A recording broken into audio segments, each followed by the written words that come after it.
বয়স শুধু সংখ্যা, এটাকে আবারও প্রমাণ করেছেন টলিউডের কিং খান। আজকের ভিডিওতে শাকিব খানকে নিয়ে এমন কিছু চমকপ্রদ তথ্য জানাবো যা শুনলে আপনি অবাক হয়ে যাবেন। বাংলাদেশের টলিউড ইন্ডাস্ট্রির সুপারস্টার শাকিব খানের জন্ম তারিখ 28 মার্চ। তবে তার জন্মসাল কেউ বলে 1969 সাল, আবার অনেকেই বলেন জন্মসাল 1983। তাই তার প্রকৃত বয়স এখন 46 না 42 এ নিয়ে দর্শকদের মধ্যে সবসময়ই আলোচনা থাকে।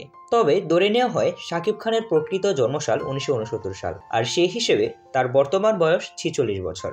সকল দর্শকদের মনে একই প্রশ্ন, 46 বছর বয়সে এসেও শাকিব খান এত ফিট? 46 বছর বয়সে এসেও এত ফিট থাকার কারণ হলো তার নিয়মিত জিম করা, নিয়ন্ত্রিত খাবার, শুটিং এর কঠোর রুটিন, পর্যাপ্ত বিশ্রাম এবং নিজের ইমেজের প্রতি দায়বদ্ধতা।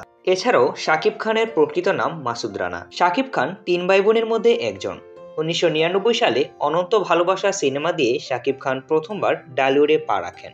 এরপর একে একে প্রিয়া আমার প্রিয়া, নাম্বার 1 শাকিব খান, খোদার পরে মা সহ অসংখ্য হিট ছবি উপহার দিয়েছেন। সর্বশেষ তার আলোচিত সিনেমাগুলোর মধ্যে রয়েছে অন্তরাত্মা। সামনে আরো কয়েকটি বড় বাজেটের ছবি আসতে চলেছে, যার মধ্যে প্রিন্স সিনেমাটি উল্লেখযোগ্য। টলিউডের কিং খান হিসেবে এখন তিনি জনপ্রিয়তার তুঙ্গে এবং তার ভবিষ্যৎ প্রজেক্টগুলো নিয়েও দর্শকদের মধ্যে দারুণ আগ্রহ। তো দর্শক, এই ছিল শাকিব খানকে নিয়ে আপনাদের কিছু অজানা তথ্য।